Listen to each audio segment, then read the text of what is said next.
5ನೇ ತರಗತಿ ಸಂಕಲನಾತ್ಮಕ ಮೌಲ್ಯಮಾಪನ 2 ಮಾರ್ಚ್ 2022ರ ಪರೀಕ್ಷೆಯ ಪ್ರಶ್ನೆ ಪತ್ರಿಕೆ ಮತ್ತು ಕೀ ಉತ್ತರಗಳು ಹೀಗಿವೆ. ವಿಷಯ ಪರಿಸರ ಅಧ್ಯಯನ. ಮೊದಲನೇ ರೋಮನ್ ನಂಬರ್ 1 ರಿಂದ 8ರವರೆಗಿನ ಪ್ರಶ್ನೆಗಳಿಗೆ ನೀಡಲಾಗಿರುವ 4 ಆಯ್ಕೆಗಳಲ್ಲಿ ಸೂಕ್ತವಾದ ಉತ್ತರವನ್ನು ಕ್ರಮಾಕ್ಷರದೊಂದಿಗೆ ಆರಿಸಿ ಬರೆಯಿರಿ. ಒಟ್ಟು 8 ಪ್ರಶ್ನೆಗಳು, ಪ್ರತಿಯೊಂದಕ್ಕೂ ಒಂದೊಂದು ಪ್ರಶ್ನೆ. ಮೊದಲನೇ ಪ್ರಶ್ನೆ, ಮೀನು ಮತ್ತು ಮಾಂಸವನ್ನು ದೀರ್ಘಕಾಲ ಕೆಡದಂತೆ ಈ ವಿಧಾನವನ್ನು ಅನುಸರಿಸ್ತಾರೆ. ಎ. ಬಿಸಿ ಮಾಡುವುದು, ಬಿ. ಉಪ್ಪಿನಲ್ಲಿ ಒಣಗಿಸುವುದು, ಸಿ. ಶೀತಕ ಸಂಗ್ರಹಣೆ, ಡಿ. ಸಕ್ಕರೆ ಪಾಕದಲ್ಲಿ ಇಡುವುದು. ಉತ್ತರ ಸಿ. ಶೀತಕ ಸಂಗ್ರಹಣೆ. ಎರಡನೇ ಪ್ರಶ್ನೆ, ಈ ಕೆಳಗಿನವುಗಳಲ್ಲಿ ಯಾವುದು ಸಿರಿಧಾನ್ಯವಲ್ಲ? ಎ. ನವಣೆ, ಬಿ. ಸಜ್ಜೆ, ಸಿ.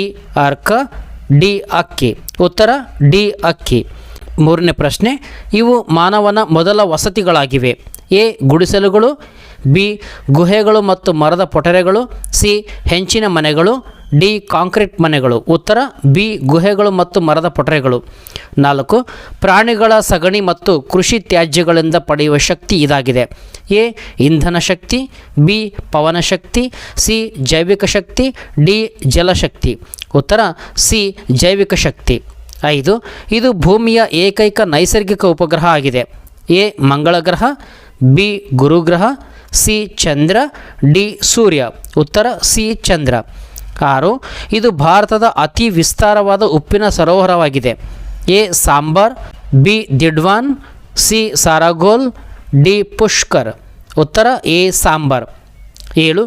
ಭಾರತದಲ್ಲಿ ಪ್ರಸ್ತುತ ಇರುವ ರಾಜ್ಯಗಳ ಸಂಖ್ಯೆ. ಎ. 30, ಬಿ. 29, ಸಿ. 31, ಡಿ. 28. ಉತ್ತರ ಡಿ. 28. 8ನೇ ಪ್ರಶ್ನೆ, ದ್ರವ್ಯರಾಶಿಯ ಅಂತಾರಾಷ್ಟ್ರೀಯ ಮಾನ. A. Kilogram, B. Gram, C. Litre, D. Milligram. ಉತ್ತರ ಎ. ಕಿಲೋಗ್ರಾಮ್. ರೋಮನ್ ನಂಬರ್ 2, ಮೊದಲೆರಡು ಪದಗಳ ಸಂಬಂಧವನ್ನು ಗಮನಿಸಿ 3ನೇ ಪದಕ್ಕೆ ಸರಿಹೊಂದುವ 4ನೇ ಪದವನ್ನು ಬರೆಯಿರಿ. 1 ಅಂಕದ 4 ಪ್ರಶ್ನೆಗಳಿವೆ. 9. ಬ್ಯಾಟರಿ, ಇದು ರಾಸಾಯನಿಕ ಶಕ್ತಿ. ಉರಿಯುವ ಕಲ್ಲಿದ್ದಲು, ಇದು ಉಷ್ಣ ಶಕ್ತಿ. 10. ಬಹುಮಹಡಿ ಕಟ್ಟಡಗಳು ನಗರ ಪ್ರದೇಶ, ಗುಡಿಸಲುಗಳು ಗ್ರಾಮೀಣ ಪ್ರದೇಶ. 11. ಸಕ್ಕರೆ ಸಂಯುಕ್ತ ವಸ್ತು, ಮಣ್ಣು ಮಿಶ್ರಣ. 12. ಭಾರತ ಪರ್ಯಾಯ ದ್ವೀಪ, ಅಂಡಮಾನ್ ದ್ವೀಪವಾಗಿದೆ. ರೋಮನ್ ನಂಬರ್ 3, ಈ ಕೆಳಗಿನ ಪ್ರಶ್ನೆಗಳಿಗೆ 2-3 ವಾಕ್ಯಗಳಲ್ಲಿ ಉತ್ತರಿಸಿರಿ. ಇವು 2 ಅಂಕದ ಪ್ರಶ್ನೆಗಳಾಗಿವೆ. 13.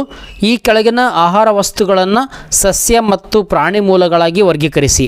ಇಲ್ಲಿ ಪ್ರಾಣಿ ಮೂಲಗಳು ಹೀಗಿವೆ: ಮೊಟ್ಟೆ, ಮೀನು, ಹಾಲು. ಇವು ಪ್ರಾಣಿ ಮೂಲಗಳಾಗಿವೆ. ಸಸ್ಯ ಮೂಲಗಳು ಮಾವು, ರಾಗಿ, ಬದನೆಕಾಯಿ ಆಗಿದೆ. 14ನೇ ಪ್ರಶ್ನೆ, ಹೆಂಚಿನ ಚಾವಣಿಯ ಮನೆಯನ್ನು ನಿರ್ಮಿಸಲು ಬೇಕಾದ 4 ವಸ್ತುಗಳನ್ನು ಹೆಸರಿಸಿ. ಹೀಗೆ ಹಲವಾರು ಪ್ರಶ್ನೆಗಳಿಗೆ ಉತ್ತರಗಳನ್ನು ನೀಡಿದ್ದೇನೆ, ಅವುಗಳನ್ನು ನೋಡಿ. ಪ್ರಶ್ನೆಗಳನ್ನು ಮಾತ್ರ ನಾನು ಓದ್ತಾ ಹೋಗ್ತೀನಿ. 15ನೇ ಪ್ರಶ್ನೆ, ಘನ ಮತ್ತು ದ್ರವ ವಸ್ತುಗಳಿಗೆ 2 ಉದಾಹರಣೆಗಳು ಕೊಡಿ. 16. ಸಂಯುಕ್ತ ವಸ್ತು ಮತ್ತು ಮಿಶ್ರಣಗಳಿಗೆ ಇರುವ 2 ವ್ಯತ್ಯಾಸ ತಿಳಿಸಿ. 17. ರಾಮು ಪ್ರತಿದಿನ ಜಂಕ್ ಫುಡ್ ತಿನ್ನುವುದರಿಂದ ಅಸ್ವಸ್ಥನಾಗುತ್ತಾನೆ. ಈ ಸಂದರ್ಭದಲ್ಲಿ ವೈದ್ಯರು ಜಂಕ್ ಫುಡ್ ಸೇವಿಸಬೇಡಿ ಎಂದು ಹೇಳುವುದಕ್ಕೆ ಕಾರಣವೇನು? 18. ಹಿಮಾಲಯ ಪರ್ವತಗಳ 2 ಪ್ರಮುಖ ಲಕ್ಷಣಗಳನ್ನು ಬರೆಯಿರಿ. 19. ನವೀಕರಿಸಬಹುದಾದ 4 ಶಕ್ತಿಯ ಮೂಲಗಳನ್ನು ಹೆಸರಿಸಿ. 20. ಸೌರವ್ಯೂಹದಲ್ಲಿರುವ 2 ಗ್ರಹಗಳನ್ನು ಅವುಗಳ ದೂರಕ್ಕೆ ಅನುಗುಣವಾಗಿ ಕ್ರಮವಾಗಿ ಬರೆಯಿರಿ. 21. ಭಾರತದ 5 ಪ್ರಾಕೃತಿಕ ವಿಭಾಗಗಳನ್ನು ಹೆಸರಿಸಿ. 22. ಭೂಮಿಯ ಮೇಲೆ ಜೀವಿಗಳು ಬದುಕಲು ಹೇಗೆ ಸಾಧ್ಯವಾಗಿದೆ ತಿಳಿಸಿ.